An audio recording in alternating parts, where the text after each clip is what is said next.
네, 감사합니다. 제가 어떻게 할지는 모르겠지만 일단은 하나를 쉐어하고 시작하겠습니다. 제가 이제 주제를 잡았기를 태권도가 한국 밖에서 어떤 모습으로 보여지고 있는지 혹시 많은 분들이 태권도를 알고 계신다고 생각하시는데요. 알고 계신다고 생각하는데 실질적으로 태권도를 모르고 계시는 분들이 너무 많다는 생각을 했어요.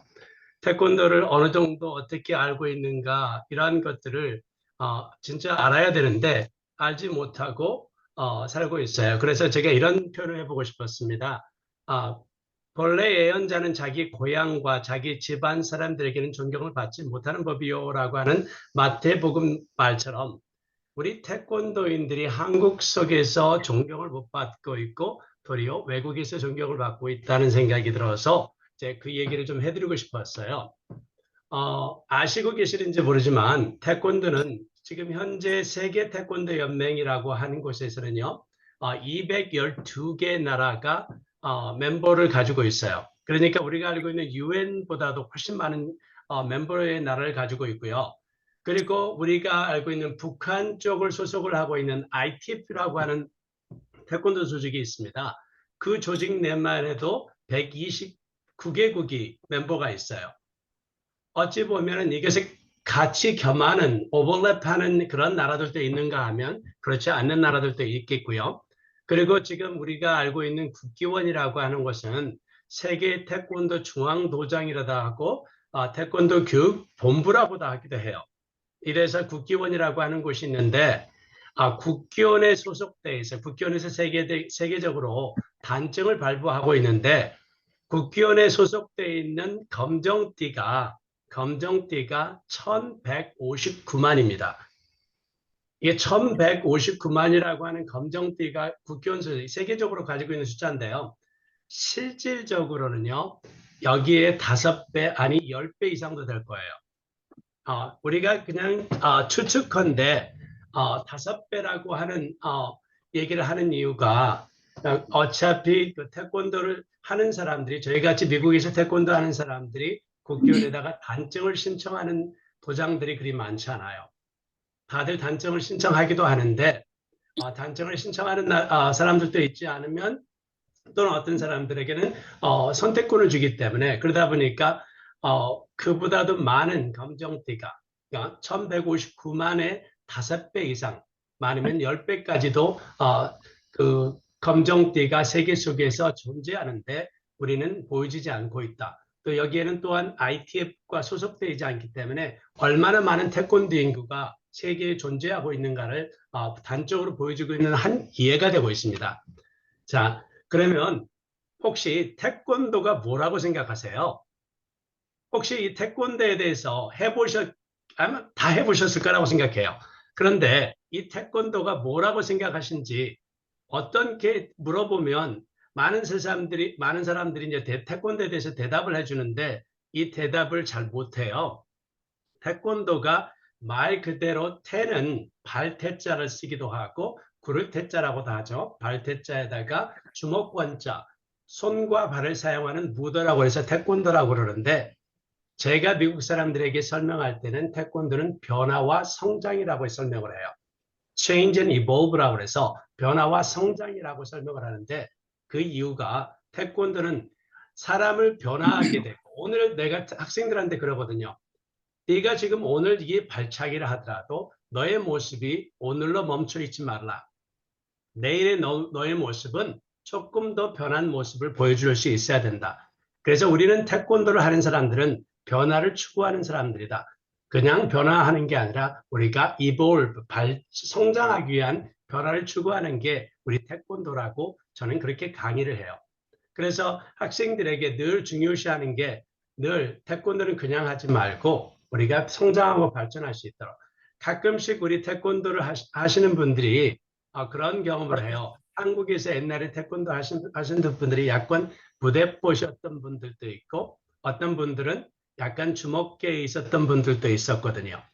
네, 그렇기 때문에 태권도 하다 보면 약간 무식한 사람들 또 어찌 보면 태권도를 평가하실 때 많은 분들이 좀 낮게 한국에서는 평가하는 경우가 종종 있는 걸로 알아요.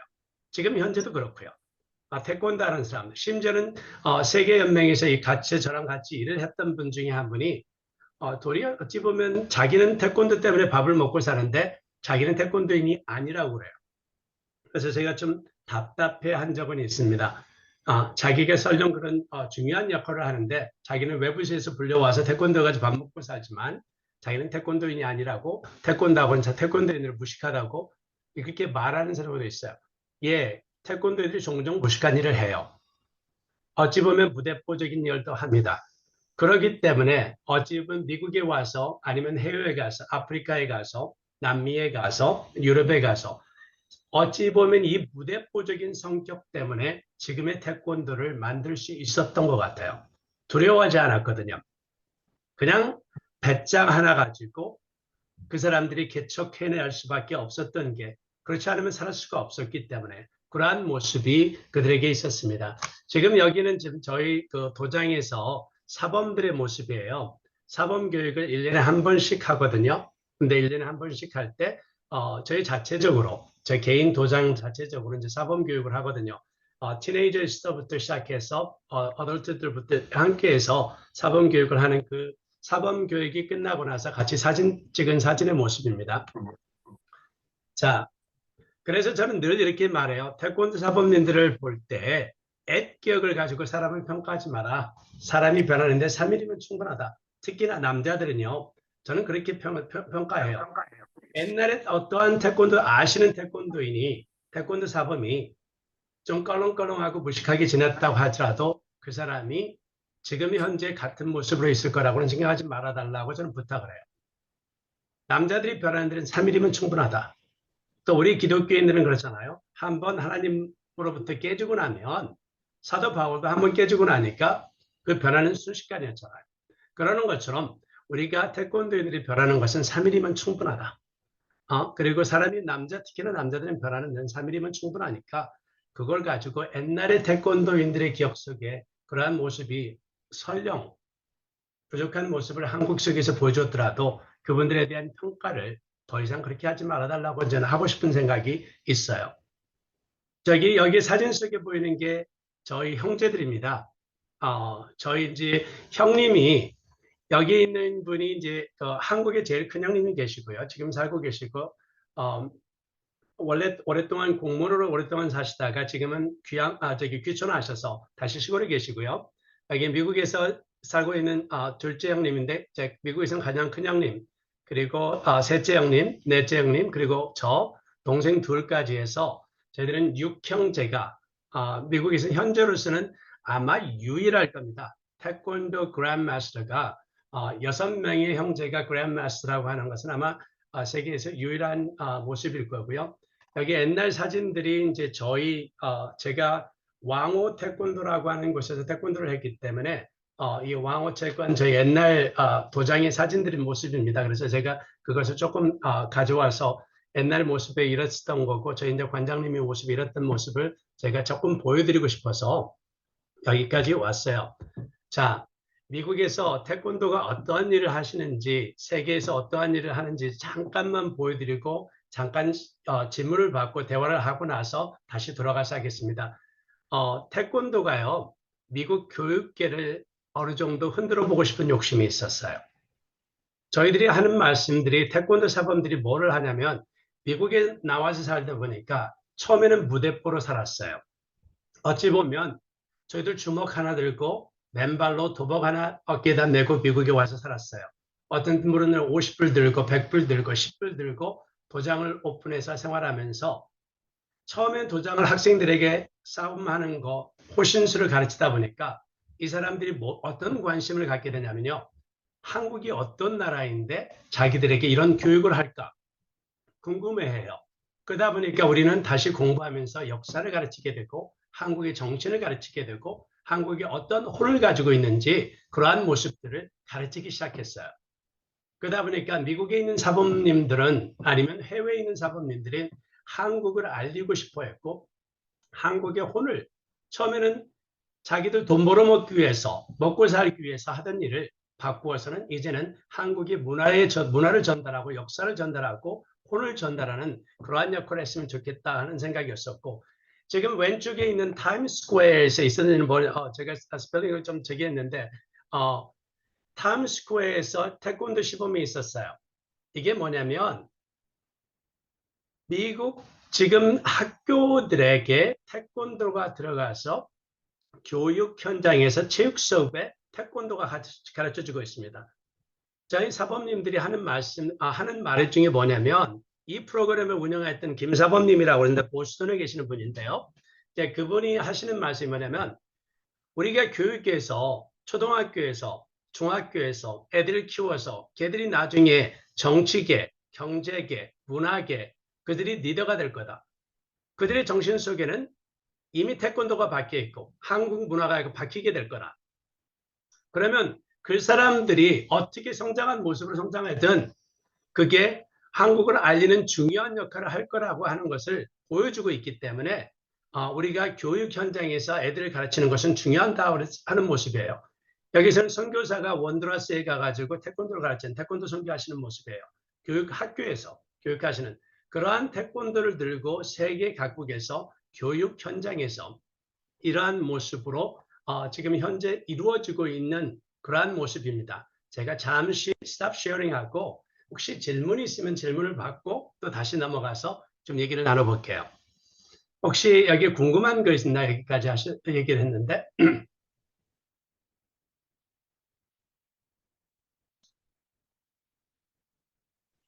질문이 없으면 제가 그러거든요. 그건 너무 잘 제가 알아서. 질문 하나 해도 될까요? 질문이 막 나오시. 신성남 선생님 네. 해주십시오.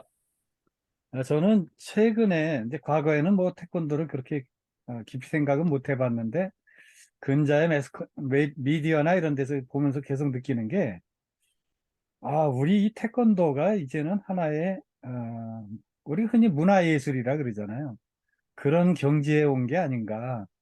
그래서 전 세계에게 퍼지고 국위를 선양하고 한류의 한 부분이 되기도 하고 그러면서 이 초기에 이분들이 사실 뭐 태권도 아무도 몰랐잖아요. 해외에서 누가 몇십 년 전, 한 세대 전에 잘 몰랐잖아요. 그런데 뭐 유도나 좀 퍼져 있었고 뭐 가라데 이런 거 좀 퍼져 있었는데 지금은 역전이 됐잖아요, 거의.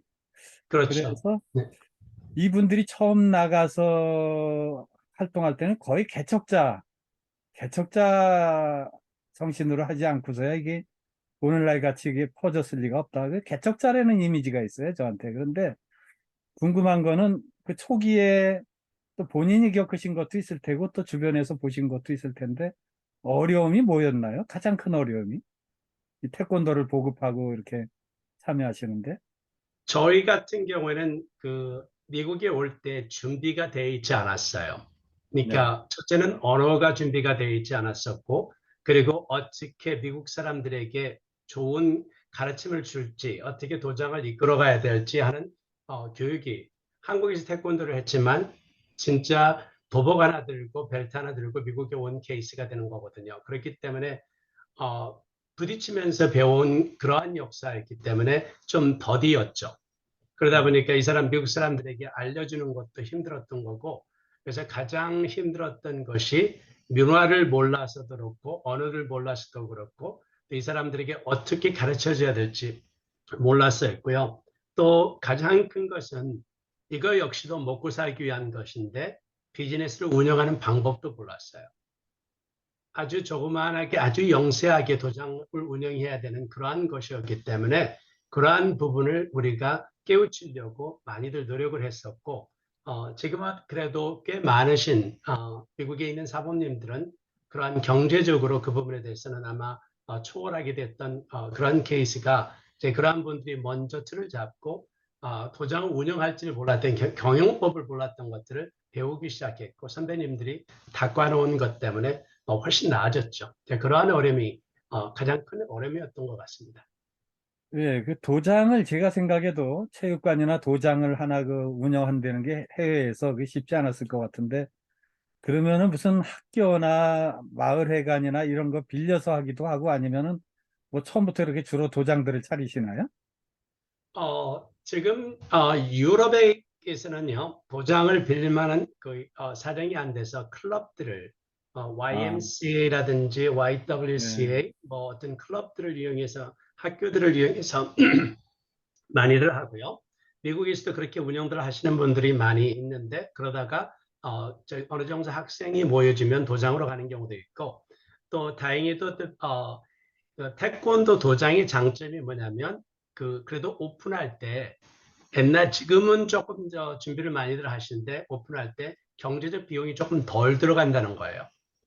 왜냐하면 공간이 필요하지 공간 안 속에서 저희들이 다른 어떤 테이블 식당을 하면 부엌에서 필요한 이퀴먼트가 있는 게 아니고 제 몸으로 하거든요. 그렇기 때문에 저희들에게는 좀 장점이 된 것은 공간만 할애가 되면 나머지들은 어떠한 공간이든 그게 좋은 공간이든 나쁜 공간이든 그 공간에서 태권도를 가르칠 수 있기 때문에 저희들에게는 그런 장점은 있죠. 그래서 경제적으로 많은 비용이 들어가지 않기 때문에 다른 것에 비해서 시작하기가 조금 더 수월했습니다.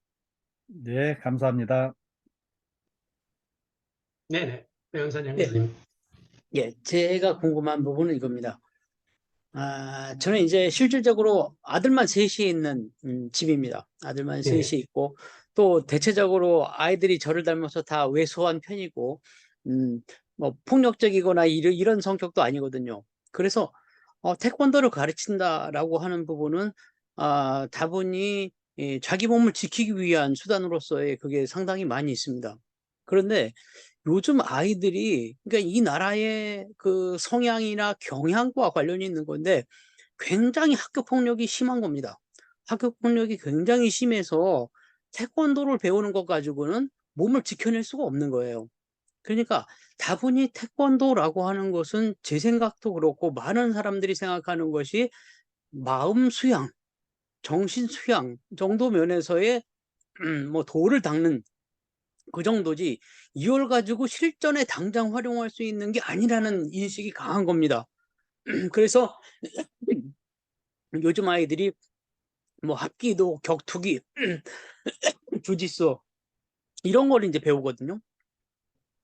아마 이런 성향 같은 거는 미국도 뭐 별 차이가 없고 그 나라도 폭력이 굉장히 심각한 상황으로 알고 있기 때문에 그런데 그런 데서 어떻게 그 정신 수양이라고 말할 수 있는 태권도를 잘 전파할 수 있었는지 그게 궁금합니다. 예, 아주 중요한 질문을 해주셨는데요. 진짜 한국에서는 도리어 한국은 훨씬 조금 가능해요. 그런데 미국에서는 그게 가능하지 않습니다. 왜냐하면 여기는 총기가 워낙이 많기 때문에 집집마다 모든 총기를 가지고 있고요. 어떤 집에서는 제가 미국에 와서 아버님이라고 보셨던 그분 같으면 그 집안에 총기가 약 400정이 있었습니다. 그러니까 그 정도로 많은 총기, 소총으로부터 시작해가지고 웬만한 자동화기까지도 다 가지고 있었던 그런 분이신데 그러한 사람들하고 그러한 환경 속에서 살고 있으면 태권도는 호신술로는 사용할 수 없어요. 그런 부분에서는. 그렇지만 이 사람들에게 가장 중요하게 일깨워주고 싶어하는 게 첫째는 그러거든요. 호신을 하려고 하는 것은 네가 피할 줄도 아는 법을 가르쳐 주거든요. 저희는 그러거든요. 네가 도망갈 줄 아는 걸 가르쳐 준다. 네가 어떻게 상황을 봐서 필요할 때 도망갈 수 있는 방법, 네가 상황을 봐서 어찌 이렇게 외면할 수 있는 방법, 그것도 나쁜 거 아니다. 그렇게 가르쳐 주거든요. 이제 그러한 것들도 있지만 또한 어떤 거냐면 자신감을 가르쳐 주려고 해요. 가장 아이들로 하여금 고개를 숙이고 전화기를 쳐다보던 고개를 숙이고 다니는 그런 아이들에게 고개를 들고 가슴을 펴고 다닐 수 있도록 당당함을 가르쳐 주려고 노력해요. 그게 바로 가장 큰 나 자신과 싸워서 이길 수 있는 첫 번째 호신술이라고 생각해요. 당당함. 내가 고개를 들고 턱을 올리고 가슴을 펼 수 있다는 것은 나와 싸여서 이길 수 있는 첫 번째 싸움에서 나는 이미 승리한 거거든요. 그리고 내가 걸어가면서 상대방에게 어깨를 한번 올려줄 수 있는 것. 이것이 아무런 이게 태권도를 통해서 내가 운동을 하다 보니까 당당해지거든요. 그러한 기도 남에게 올릴 수 있는 친구를 만들 수 있는 사람과 사람 속의 관계를 만들 수 있는 능력을 키워주는 거거든요. 그래서 우리가 생각할 때 태권도는 주먹으로만 한다기보다는 우리는 태권도는 사람과 나를 자신을 하여금 나를 조금 더 자연스럽게 자신감 있게 키워줄 뿐만 아니라 그렇지만 겸손하라고 하거든요. 그래서 아주 중요시하는 말 중에서 겸손이라는 말을 해요. 그러면서 겸손하되 당당하라. 겸손하되 당당하라. 그러면서 좋은 관계를 가져가라. 그래서 그러한 얘기들을 태권도는 그런 걸 통해서 많이 가르쳐 주려고 노력하고 있습니다. 그렇기 때문에 실질적 호신슬러스라기보다는 그게 사람들이 너 자신을 먼저 당당하게 키우고 너를 키워주면 너 자신은 어느 순간에든 호신을 할 수 있다. 호신은 굳이 총기를 사용하든 네 손과 동작을 사용하든 그렇지만 역시 손동작, 발동작을 사용해서 유사시에는 어느 정도 할 수 있는 능력을 키우는 것은 당연히 해야 된다라고 가르치죠. 그렇지만 그 외의 동작들을 저희들이 중요시하기 때문에 그러한 부분이 얘기하고 있습니다.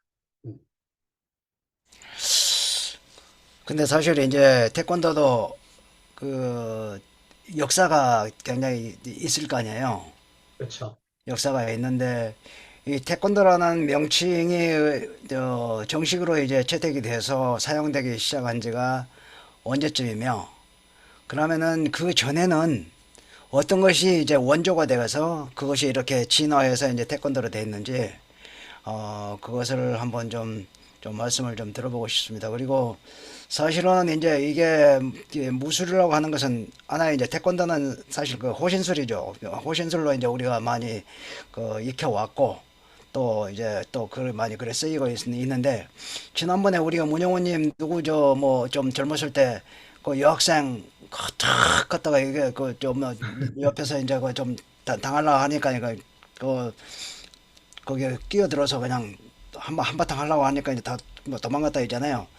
이제 그런 식으로 그냥 이렇게 우리 태권도를 잘 익혀두면은 우선은 자기 자신이 자신감이 생겨서 나 같은 경우도 이제 키가 굉장히 작은데 내가 예를 들어서 태권도 나는 이제 뭐 빨간 띠인가 밖에까지는 못했지만은 뭐 검정띠에 해가지고 2단 3단 이렇게 되면은 어떤 상황에 있을지라도 내가 아무리 키가 작더라도 아무리 큰 놈이라 할지라도 단호하게 그냥 붙어서 한번 하기도 하고 이제 그랬을 것 같습니다. 그런데 하여튼 뭐 이제 그건 그렇고 아까 제가 문의한 대로 그 역사 그다음에 그러면은 이게 또 이게 자라오는 과정에 분명히 또 이제 우리의 참 서글픈 상황인데 외놈들 강점기라고 하는 것을 우리가 결코 간과할 수가 없어요. 그러면은 그 과정에서 어떻게 태권도가 아마 이제 정말로 이제 아마 죽이려고 굉장히 노력을 했을 것 같은데 그걸 갖다가 어떻게 살아남았는지 그것도 한번 좀 이야기를 해주시면 고맙겠습니다. 그 내용을 하려면 솔직히 그 내용이 워낙에 디테일하고 길어서 제가 그 내용은 솔직히 다음으로 넘길게요. 그렇지만 몇 가지만 얘기해 드릴게요. 간단하게 태권도라고 우리가 생각하고 있는 이 이름이 시작된 것은 그리 오래되지 않았습니다. 그러니까 이승만 정권 시대 때 태권도라는 이름이 처음으로 시작됐어요. 그러니까 그때 당시에 최홍이라고 하시는 분이 장군으로 있었습니다. 그때 장군으로 있었던 최홍이 장군께서 그 군인들을 모아놓고 군대 시범을 했어요. 호신술 시범을 하고 태권도 시범을 했는데 그때만 해도 태권도라고 부르지 않고 이름이 당수라고도 불렀었고 뭐 태권이라고도 불렀고 여러 이름이 있었겠죠. 그렇지만 군에서 보여주는 시범을 보고 난 그게 너무 신기했던 이승만 대통령이 저게 뭡니까? 저렇게 시범하는 게 힘도 있고 멋도 있고 파워도 있어 보이는데 참 좋아 보이는데 저게 뭡니까? 라고 물어보니까 그때만 해도 우리가 제대로 된 이름은 없습니다. 정해진 이름은 없습니다. 우리가 저게 호신술로 인해서 전해져온 여러 가지 무술의 이름들의 형태는 가지고 있지만 하나의 이름은 없습니다. 그러면서 제안하기는 근데 발을 쓰고 발차기를 하기 때문에 발을 쓰고 주먹을 쓰고 손을 쓰기 때문에 이걸 태권도라고 하면 좋겠습니다. 라고 그때 처음 제안을 한 거에 바로 태권도의 기초가 됩니다. 그래서 태권도란 어원이 시작된 게 1955년경에 이승만 대통령 앞에서 최웅희 장군이 했던 말이었고, 그리고 나서 그 이름이 나중에 태권도란 이름이다 바뀌기도, 태수도라는 이름도 잠깐 쓰이다가 태권도란 이름으로 다시 돌아와서 그렇게 되었었고요. 일제 강점기 시기 때 우리 이제 많은 태권도를 하셨던 분들이, 그 전에 이제 태권도란 이름을 사용하지 않았지만 그렇게 하셨던 분들이 우리 이제 고향의 전통의 무예를 가지고, 지방마다 가지고 있는 전통의 무예를 가지고 운동하셨던 분들, 그리고 어떤 때는 주먹의 길로, 우리가 알고 있는 김도환이라든지 시라소니 같은 그런 주먹의 길로 가셨던 분들도 있듯이, 그러한 식의 싸움 길로 가셨던 분들도 있는가 하면, 또 어떤 분들은 만주 지역으로 도망을 가셔서 그쪽에서 계속 운동을 하신 분도 계시고, 또 어떤 분은 또 일본에 유학을 가셨다가, 아시겠지만 오키나와하고 일본하고는 옛날에는 좀 다른 지역이었잖아요. 오키나와가 일본의 1600년도에 일본이 오키나와를 점령하면서 오키나와에 있던 무술이 또 가라데에 있는데, 그 가라데 역시도 일본에서는 천대하던 무술이었습니다. 이제 그러한 천대하던 무술, 왜냐하면 오키나와 사람들, 그 사람들이 나초 보던 사람들이었기 때문에, 그러한 그때 가서 한국 무술을 겸했던 또 그 사람들이 다시 일본 무술을 또 겸행해서 들어온 경우도 있고요. 여러 가지 얘기들은, 다양한 얘기들이 있는데, 그 부분에 대해서는 제가 나중에 좀 더, 역사 얘기는 워낙에 깊고 긴 얘기라서 나중에 하는 게 좋겠습니다. 그러면 제가 또 다음의 얘기로 넘어가 볼게요. 그 자. 정도만 해도 아주 고맙습니다. 예. 예. 여기에 영상이 하나 있습니다. 재미난 영상이 있어서 한번 보시라고요. Enjoy this afternoon the exciting new spectator sports World Black Belt League competition. Thank you very much. Mr. June Reed. And now, ladies and gentlemen, the moment you've been waiting for, the biggest Capitol Hill fight since the Watergate, the Democrats versus the Republicans. First for the Republicans from the state of Alaska, a leader in the battle for Alaska's statehood, the Honorable Ted Stevens. From the state of South Carolina, member of the Committee on Committee, the Honorable Floyd Spence.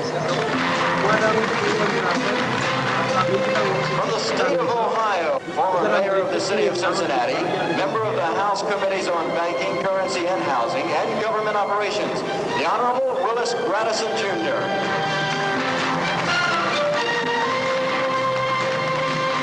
And now for the Democrats, from the state of Alabama, member of the powerful Appropriations Committee, the Honorable Tom Bevel.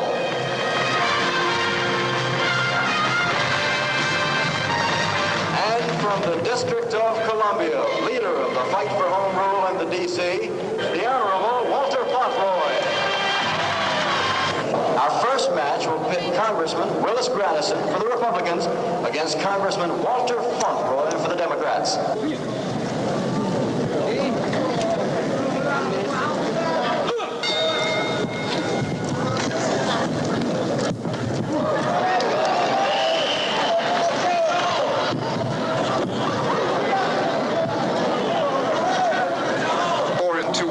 Democrats and Republicans are tied.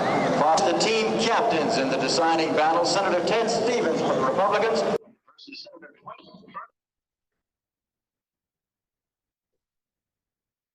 자, 이 대목을 보면 어떤 게 느껴지세요? 미국 어떤 데는 그러고 싶지 않으세요? 우리 한국의 그 야당하고 여당 한 붙여서 한바탕 싸우기 해버리고 싶지 않으세요? 가끔은 그런 느낌이 들 때가 있잖아요. 그래서 미국 공화당하고 민주당 태권도 도장이 미국 캐피탈 힐이라고 국회의사당 지하에 태권도 도장이 있었어요. 그래서 그 도장을 오랫동안 운영하시는 이중구 사범님께서 몇 년 전에 돌아가셨지만, 이중구 사범님께서 민주당 국회의원들, 공화당 국회의원들을 넣어놓고 겨루기를 시켰어요.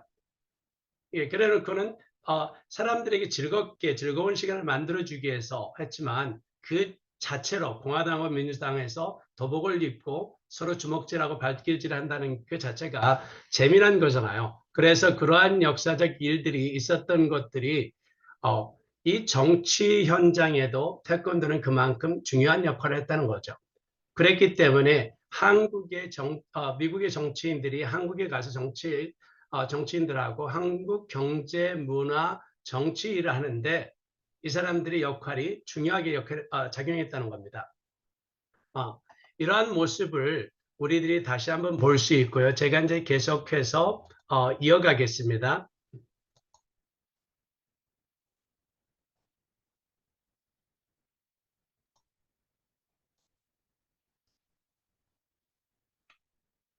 이제 이런 케이스예요. 여기에 있는 제가 지금 최근에 국회의사당을 방문하고 지금은 며칠 전에 국회의사당에서 국회 하원 의장이었던 케빈 맥카티라고 하는 의원이 쫓겨났잖아요. 이제 그 쫓겨났는데 실은 가서 만나고 케빈 맥카티하고 우리도 너도 태권도 한번 해보자고 했었거든요. 그런 얘기를 최근에 했었는데 또 이상이 또 그 사람이 쫓겨났어요. 이제 그걸 주도했던 친구가 여기 있는 중앙에 있는 친구예요. 이 친구도 태권도가 2단이고요. 태권도를 한 친구라서 국회의원이고 지금 하원 의원인데 저한테 태권도를 오랫동안 했어요. 자식들과. 그래서 한번 그렇게 해보자고 얘기했었는데 이러한 것들 역시도 우리가 태권도를 통해서 미국 사람들에게 접근하기 위해서는 정치든 경제든 문화든 태권도인들의 역할이 상당히 컸다고 생각하면 돼요. 또한 한국에서 가끔은 정치인들이요. 누군가를 만나보고 미국에 와서 누군 정치인을 만나고 싶거나 경제인을 만나고 싶은데 지금은 많이 그런 게 좀 드물어졌지만 한 10년, 20년 전만 해도요. 한국에서 정치인들이 와서 누군가를 만나고 싶을 때 누구한테 연락하는지 아세요? 태권도인들한테 연락해요. 태권도인들한테 왜냐하면 태권도인들의 한 다리 두 다리만 건너면 정치인들하고 인맥이 형성이 되어 있고요. 아니면 또 그 정치인들이 태권도 도장에서 운동을 했거나 심지어는 유명 회사 미국의 대기업이라고 하는 기업체 사장이라든지 미국의 CBS 방송국 제일 큰 CBS 방송국이라고 하는 방송국 사장 역시도 태권도 3단인가 그래요. 그 사람이 자기 방송국 내에다가 태권도 도장을 하나 씹어줬어요. 사범님 저를 가르쳐줘서 고마운데 우리 직원들도 가르쳐주세요 하고 도장을 하나 지어줬어요. 그러는 것처럼 그러한 역할을 하고 있는 것들이 이러한 모습이거든요. 또 이것은 혹시 이 영상을 보셨는지 모르지만 좋아하시는 분도 있고 싫어하시는 분도 있겠지만 트럼프 역시도 명예단증까지도 받고 왜냐하면 태권도를 받는 거 명예단증 받는 거에 대해서 자랑스러워했으니까 명예단증 국회의원 원장이 가가지고 명예단증까지 준 역사가 있어요. 이런 정치적 현장에도 우리 태권도들이 많은 역할을 하고 있다는 모습을 보여주고 있습니다. 그래서 지금 저 같은 경우는 이렇게 태권도 도장에서 지금 이렇게 사범 교육이 끝나면 지금 이제 사범 교육을 하거든요. 사범 교육이 끝나면 이렇게 캔들라이트 세레모니라고도 해요.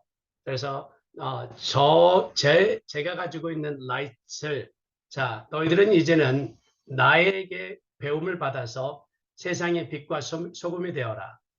이 라이트를 계속 전달해서 하는 빛과 소금을 역할을 하자는 라이트 전달 형식도 하고 어디에서 미국 사람들이 저 한국 사람인 동양인 저 앞에 무릎 꿇고 앉아 있겠어요. 그 사람이 박사고 그 사람이 대학 교수고 의사고 정치인이고 떠나서 그 사람들이 우리 동양인들 앞에 와가지고 우리 한국 사람들 앞에서 무릎 꿇고 와가지고 인사하는 경우가 어디 있겠어요. 그게 바로 태권도밖에 없어요. 솔직히. 그러한 모습을 보여주고 있는 게 지금 현재 미국에서 태권도의 모습입니다. 이렇게 와서 이런 친구들이 덩치가 큰 친구들이 태권도 사범 교육이라고 하지만 이 사람들의 뒷배경은 다 태권도 사범들만 도장을 운영하는 사범들이 아니고요. 그러니까 저희 도장 사범 중에 한 사람은 병원 의사의 이머전시 닥터고요. 또 어떤 한 사람은 대학교 음대 교수이며 학장까지 단 사람이고요. 지금 현재 또 사범한 사람 중에 한 사람은 또 어떤 사람이냐면 정신과 의사인데 미국의 NIH라고 그러면 미국 국립보건학회에서 꽤 고위직을 하고 있는 이사직을 하고 있는 사람인데 그 사람까지도 저희 도장에서 하고 있어요. 이러한 일례가 도장에서 가르친다고 해서 꼭 저기 하는 게 아니라 메인 사범이 아니고 도장을 운영하는 사범이 아니라 자기들이 배움을 가지고 도장 수업을 돕겠다고 하는 사범들을 저희들이 교육해서 함께 하고 있는 모습이거든요.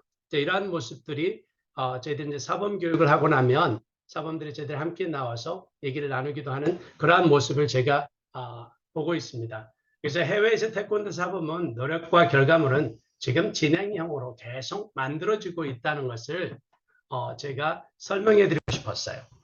그래서 이러한 모습이 해외에서 태권도 사범들이 이런 역할을 하고 있다. 솔직히 K-팝이라든지 K-푸시라고도 하는 것들이 있잖아요.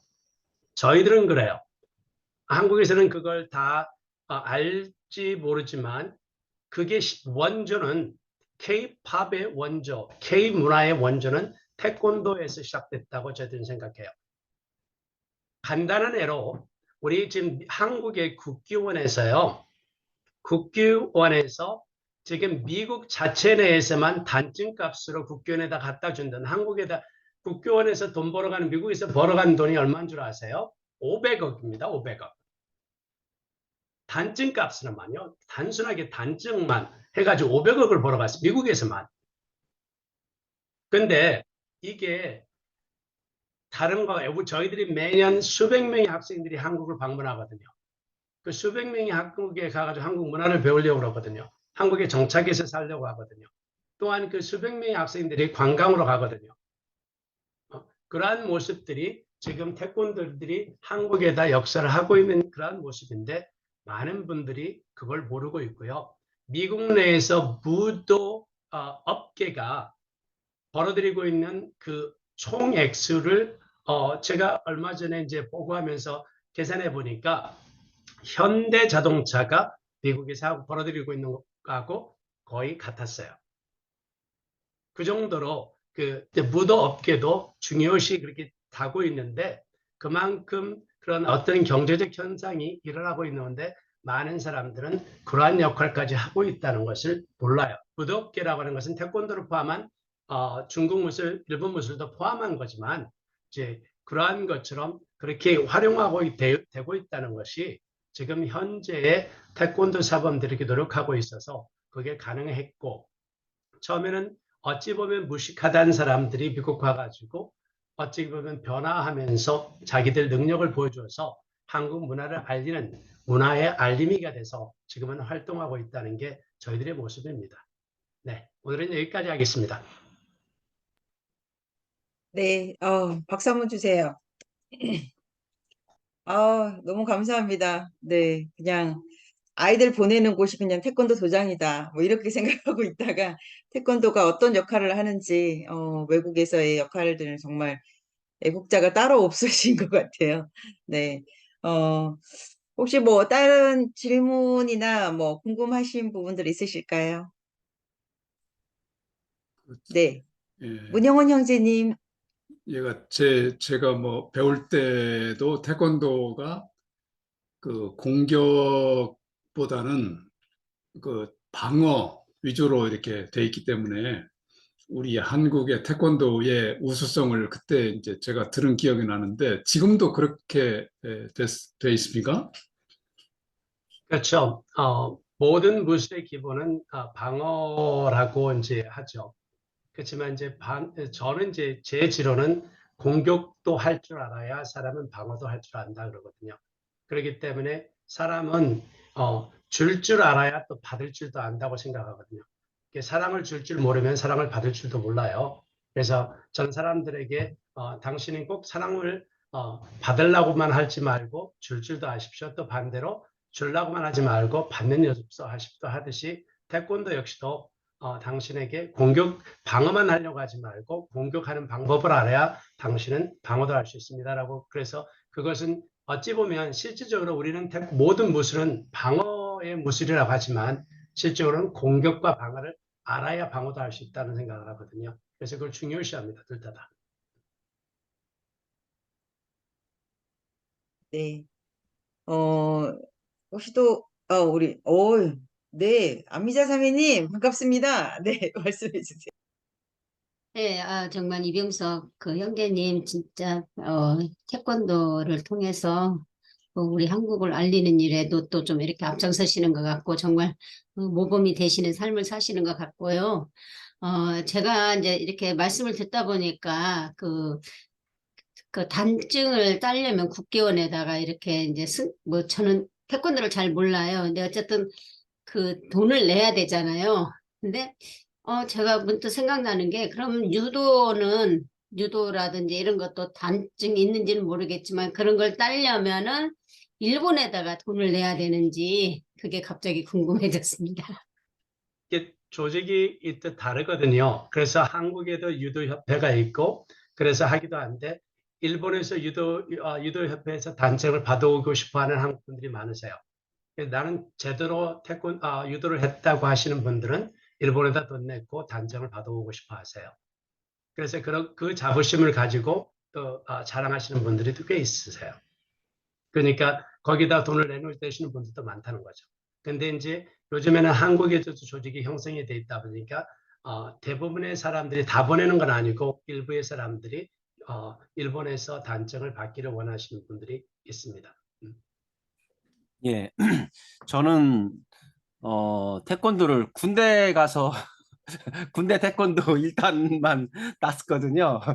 뭐 시간이라든지 이런 거 넉넉지 않아가지고 태권도는 못 배웠고 대신 제 딸을 태권도 그 2단까지 검은띠로 해가지고 보냈어요. 그래서 피아노는 못하더라도 너는 혼자니까 네 몸은 스스로 지켜야 되지 않냐. 그래서 태권도는 다녀라. 그래서 2단까지 2단인가 같은 3단인가 가면 한다. 아무튼 간에 검은띠를 따는 데까지 보냈는데 제가 궁금한 것은 어릴 때 오늘 이제 여기는 대부분 이제 자기 아들보다는 이제 자녀 손자가 되겠죠. 손자한테 태권도를 가르칠 때 어느 선까지 몇 단까지 막 주구장창 다니는 것이 아니라 어느 정도까지 다니면 애들한테 이게 어떤 성장이라든지 발달이라든지 뭐 이런 것들이 좋겠다. 그런 뭐 어떤 추천해 줄 수 있는 그런 게 있을까요? 저는 기왕이면 할 수 있을 때까지 하라고 하는 걸 저는 권하거든요. 이게 그게 뭐 1단이네 2단이네 그런 어떤 시간적 한계를 두려고 하지 않고요. 저희 지금 도장에 오늘은 이제 도장 젊은 사범들이 있어서 같이 나가서 점심 먹고 같이 시간들을 보냈었는데 그 중에 보니까 젊은 사범들 몇몇을 보니까 걔들이 저하고 함께 있었던 게 20년이 넘었어요. 지금 이제 미국인 사범들이 저하고 함께 있었던 사범들이 30년 넘는 사범들이 꽤 많아요. 그러니까 그만큼 걔들은 어떤 친구가 5살 때 저희 도장에 와가지고 저한테 운동을 했는데 지금은 티네이저 아들, 딸 데리고 와서 지금 같이 다시 운동을 해요. 그렇기 때문에 저는 언제 멈춰라, 그만둬라 그런 한계는 안 하고 싶은데 아이들에게 갈 때 열심히 하고 배울 수 있던 것에서는 최선을 다하라. 그러니까 겸손한 마음으로 배워라. 그리고 당당한 모습을 배워가지고 와라. 그렇게 강조하고 싶고요. 우리가 도장에서 운동하는 아이들이 태권도를 배우는 아이들이 가가지고 현재 많은 지금 한국의 도장들이 지금 단점으로 작용하는 게 놀이 문화가 많이 형성이 돼 있어서 놀다가 오는 경우가 많아졌거든요. 그러다 보니까 이제 한국의 태권도 사범님들도 이제는 정신이 깨이기 시작했어요. 그래서 요즘 새로 오신 도장을 운영하시는 젊은 사범님들은 그 옛날 놀이 문화를 많이 벗어나기 시작했어요. 약간 80년대에서부터 2000년대 초반까지 아니면 80년대는 아니라 90년대에서부터 2000년대 초반까지 도장들 가면 아이들이 가서 놀다 오는 것이라고 평가가 되던 것이 이제는 한국의 사범님들도 도장 운영법 자체를 바꾸기 시작했고 정신 자체를 교육하기 시작했고 A 범들을 가르치기 시작했고 그렇기 때문에 조금 더 깊이 있게 공부를 시키고 또 그리고 대한태권도협회 같은 데서나 이제는 국기원에서 사범 교육을 할 때 옛날에 그냥 사범 자격증만 주던 건 아니고 도장 운영을 할 때 정신교육은 이렇게 하시죠. 교과목까지도 이미 나눠주기 시작했어요. 그래서 이미 중학교, 고등학교에서 배울 만한 그런 인성교육뿐만 아니라 그런 호신술뿐만 아니라 인성교육을 가르칠 수 있는 그러한 단계별로 만들어가지고 제공하고 있고 관심 있는 사범님들은 그런 절차를 받아가지고 하고 있기 때문에 최근에 이제 대한태권도협회 회장님하고 이제 저하고 호용호제하는 사이예요. 그리고 그러다 보니까 그걸 관리하고 있는 교육분과 책임자가 한번 자기들 사범 교육을 하고 있는데 저한테 와서 한번 봐주십시오 해서 가서 봐주기도 하고 그분들 앞에 가서 강의를 한 적도 있는데 그러한 것을 보면 이제는 한국의 많은 사범님들의 정신이 깨었고 바뀌고 있기 때문에 이제는 도장에 가도 인성교육과 그 사람들이 같이 해야 되는 부분에 대해서 많이 가르치고 있다는 것을 눈에 띄게 다른 모습을 보실 수 있을 거예요. 네. 그렇기 때문에 약간은 80년대 후반, 90년대 아니면 2000년대 초반에 경험했던 태권도 도장을 기억하신다면 지금은 바뀌었다고 생각하시면 돼요. 그렇게 해서는 도장이 안 된다고 생각하고 계시기 때문에 아직도 이제 유치원을 가르칠 때는 애들 놀이문화가 있기 때문에 별 수 없지만 그건 많이 변하고 있습니다. 한국도요. 근데 이 바둑은 지금 최대가 지금 9단이잖아요. 아마 이제 그런 게 설정이 된 게 아무래도 이제 10이라고 하는 것은 이 하늘하고도 관계가 있을 것 같아요. 인간으로서는 더 이상 올라갈 수가 없다 하는 그런 관점에서 이제 그런 것 같은데 이 태권도도 그 맥시멈 그 단위 그 어디까지 지금 최대 가지고 있는 단위 어느 분이 누군가요? 태권도 역시도 9단까지가 최고고요. 예. 단 품계 역시 바둑에서 하던 품계하고 거의 같은 품계 시스템. 그렇군요. 예, 그렇기 때문에 품계로 따지면 태권도 9단이 최고고요.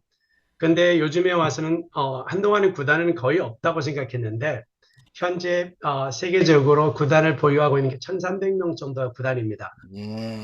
그러니까 꽤 많은 숫자가 9단이 되었고요. 한동안은 외국분들도 9단이 없었는데 지금은 외국분들도 9단이 꽤 많아졌고요. 이제 그만큼 태권도를 9단을 하셨다는 것은 9단까지 하셨다는 것은 태권도를 최소한 45년 이상을 하셨다는 거거든요. 그렇기 때문에 그분들이 45년 동안 태권도 한국 것을 특히나 외국분으로서 한국 것을 그만큼 사랑하고 한국 것을 자랑스럽게 생각하며 그걸 가르치면서 40년, 50년을 함께하고 있는 외국분들이 꽤 많다고 생각하시면 어느 정도인지 이해가 되실 거고요. 저는 현재 태권도 8단인데요. 올 12월 달에 9단을 볼까 하고 있습니다. 그래서 저도 이제 9단 승단 심사를 준비하고 있는데 이제 보통은 8단, 9단은 한국에 들어가서 직접 봐야 되는 이제 규정이 있어요. 그래서 이제 한국에 들어가서 9단 승단 심사를 보게 하는 규정이 있고 8, 9단은 보게 돼 있고 그렇기 때문에 외국분들도 당신들이 8, 9단을 따면 무조건 한국에 와서 심사를 봐야 돼요. 그리고 6단, 7단 정도는 이전에 비디오로 다 이렇게 하고 있어요. 하고 비디오를 보여주면 국기원에서 그걸 보고 승점을 내서 합격했습니다, 불합격했습니다라고 보여주거든요. 그렇기 때문에 그만큼 요즘에는 유도는 그 정도까지는 못하고 있지만 태권도는 그 많은 것을 해내고 있고 이제 그렇기 때문에 요즘에 세계 각국에서 많은 나라들이 태권도를 하고 있기 때문에 자국 협회가 있어서 자국 단증을 주는 경우가 있어요. 그렇기 때문에 이제 국회의원까지 오지 못하는 경우가 종종은 있지만 그래도 지금 한국에 와서 태권도를 배우려고 그러고 국회의원 단증을 받으려고 한국의 단증을 받으려고 많은 사람들이 노력하고 있다는 것 자체가 자랑스럽게 생각하실 필요가 있다는 거죠. 태권도 신이네요. 그러면은 이제 9단 정도 그렇죠. 되면은. 예. 우리 이병서 형제님이 완전히 태권도의 표준 같이 보여요. 제 눈에는. 그래서 한 가지 질문이 생각나는데 그 무도가 다른 업계에 상대를 해서 경기하는 것을 바람직하게 보세요? 그거 뭐 인기 쪽으로 많이 나오는데. 요즘에 와서는 저기 이제 저기에서 주짓수라고도 하든지 케이지바 종합 격투기라고 해가지고 한국에서 요즘들 많이 하시잖아요. 이제 피할 수는 없는 것 같아요, 솔직히. 저희들은 그거 역시 경기 운영으로서 많이 봐주고 즐겁게 즐기기 위해서 경기 스포츠용으로서는 그들이 그렇게 가는 건 좋지만 도장 모드는 우리가 경기 스포츠하고는 다르다. 그래서 도장에서 중요시 다뤄야 되는 것은 스포츠하고는 달리 우리가 가지고 있는 중요한 정신 세계를 다룰 수 있고 사람의 인성을 키워줄 수 있고 나 자신이 성장할 수 있도록.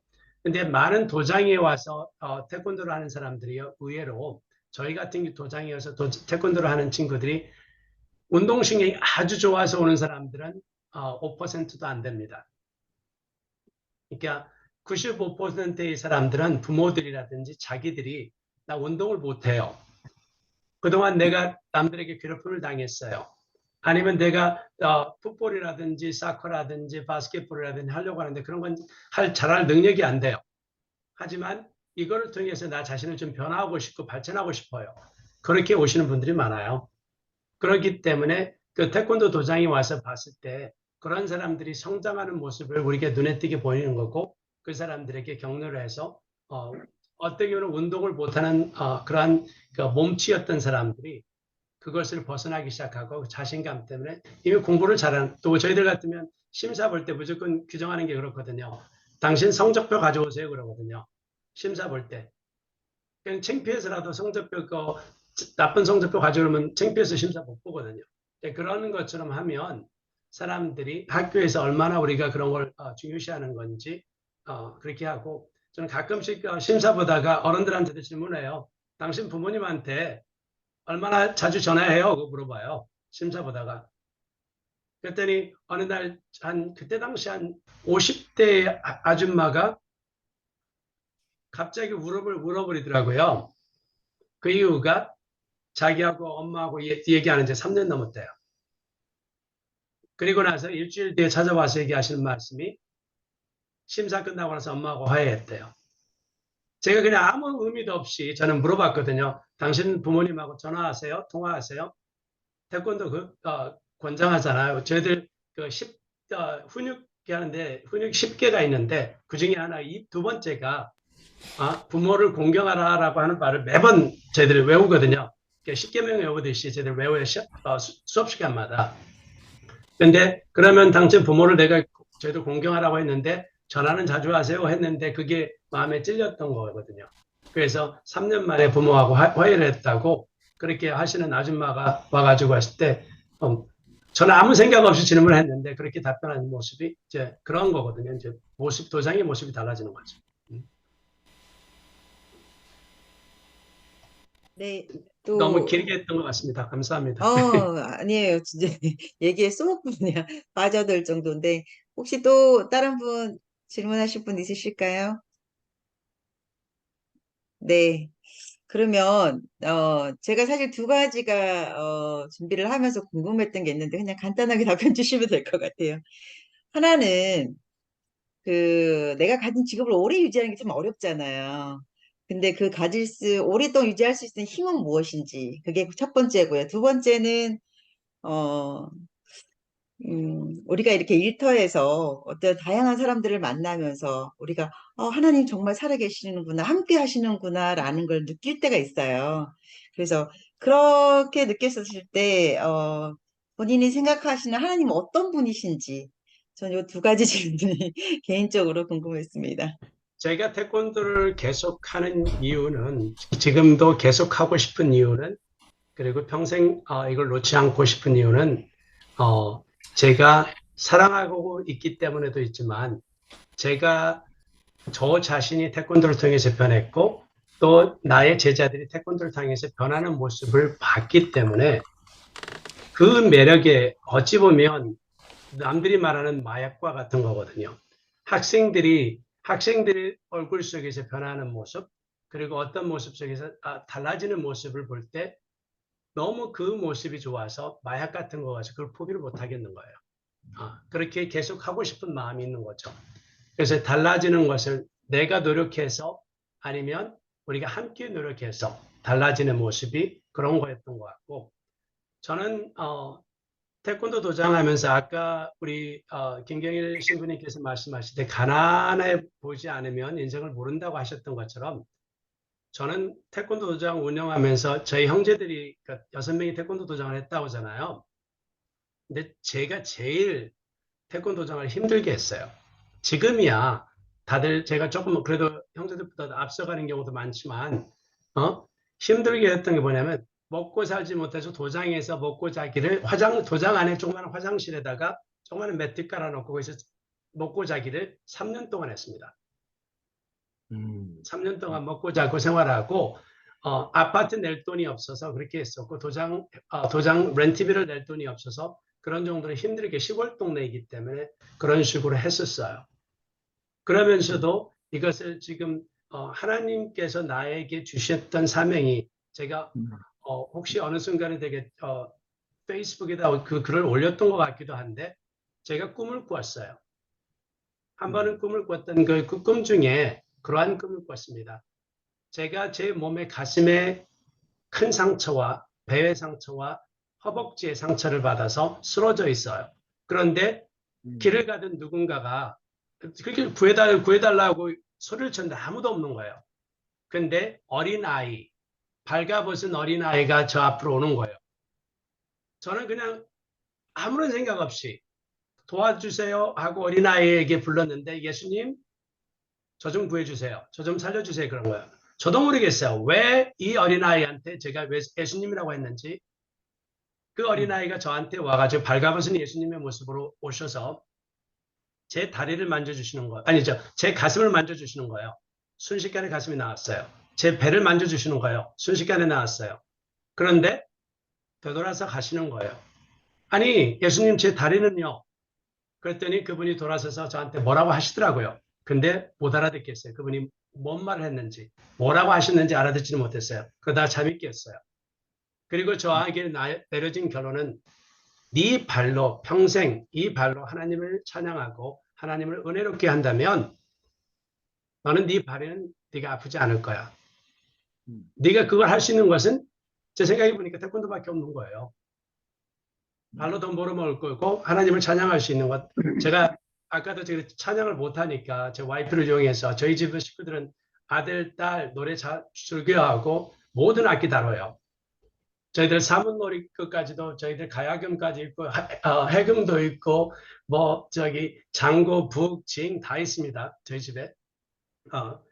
뭐 저기까지 바이올린, 뭐 첼로 다 있는데 저만 아무것도 노래도 못하고 악기도 못 다루고, 그 정도로 저기 하는데도 유일하게 내가 쓸 수 있는 것은 내 몸뚱아리다. 내가 몸뚱아리를 통해서 하나님을 찬양할 수 있다면 그게 된 거 아니냐. 그래서 그러면 내 다리가 괜찮을 거라, 그런 생각을 가지고 살아가고 있습니다. 그래서 저는 언제나 하나님은, 그리고 예수님은 나의 친구다라고 생각하고 있습니다. 예, 하나만 더 질문 드려도 될까요? 예. 예. 그 태권도하고 태권도 무용이라는 게 있잖아요. 예. 예. 이병수 형제님은 노래를 못 하신다고 그랬는데 태권도 무용하고 태권도 관계가 어떻게 되는지, 요즘 와서 분리되는지 태권도라고 그래가지고 저기 새로 생긴 파트예요. 사람들에게, 젊은 애들에게 운동을 시켜주기 위해서 그런 거기 때문에 그런데요. 저도 처음에 미국 와가지고 그런 게 음악하고 사용하는 게 한국에도 없었거든요. 요즘에 K-타이거즈라고 해서 나태주가 음악을 가지고 막 발차기 하고 그랬잖아요. 나태주가 K-타이거즈인데, K-타이거즈를 만들었던 분이 이제 음악을 가지고 그 시범을 하는 것을 많이 사용하세요. 근데 그 K-타이거즈의 단장님이 어느 날 저희 집에, 옛날에 초창기에 우리 집에 와가지고 3박 4일을 먹고 자고 하는데 그때 제가 이제 시범한 영상을 있는데 그 영상을 보시더니 저거 좀 달라요. 왜 그러냐면 제가 그때 당시에 음악을 통해서 태권도 품새 시범을 했었어요. 그게 뭐냐면 임마누엘이라고 하는 찬송가를 가지고 긴 찬송가인데 그걸 가지고 품새를 했어요. 그러니까 God with us 그러면 하나님이 나와 함께한다는 동작이 태권도 동작이 이런 식으로 치는 동작으로 바꿔가지고 그 단어들을 조금 더 의역해서 태권도 동작을 해서 품새를 만들어서 시범했던 것을 보더니 그러더니 나중에 그걸 가지고 품새로 막 음악을 사용하시더라고요. 그러더니 더 활성화된 모습을 한국의 모습에서 발전하더라고요. 이게 저 때문에 그랬는지는 모르겠지만 이제 그러한 것처럼 음악을 통해서 젊은 사람들이 조금 더 쉽게 접근할 수 있는 태권도의 한 분야를 만드는 게 태권도 무용이라고 생각하지. 그것도 좋은 면도 있고 또 그거는 이제 일부로서 즐기기 위해서 또 사람들은 에어로빅 비슷하게 생각하시면 더 편하게 하실 수 있을 것 같아요. 예. 네. 신부님 모습. 네, 한마디 좀 하고 싶습니다. 네. 네네.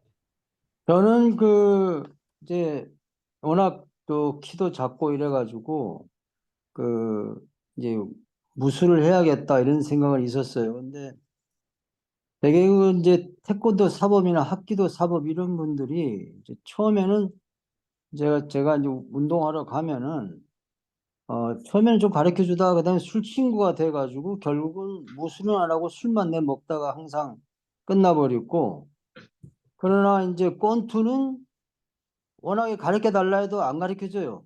워낙 이제 뭐 돈 벌려고 오는 선수가 되려고 오는 사람들이어가지고. 근데 그래도 하여튼 제가 정말 열심히 한 거는 권투고, 그때 세계 챔피언이었던 그 박찬희 선수의 이제 스파링 파트너를 하면서 권투 하다가 잘못하면 죽을 수도 있다는 거를 하여튼 그때 처음 경험했습니다. 여러 번 KO 당했기 때문에. 근데 정말 우리 종교인이 도저히 이 성경 가지고는 이게 사람이 안 돼요.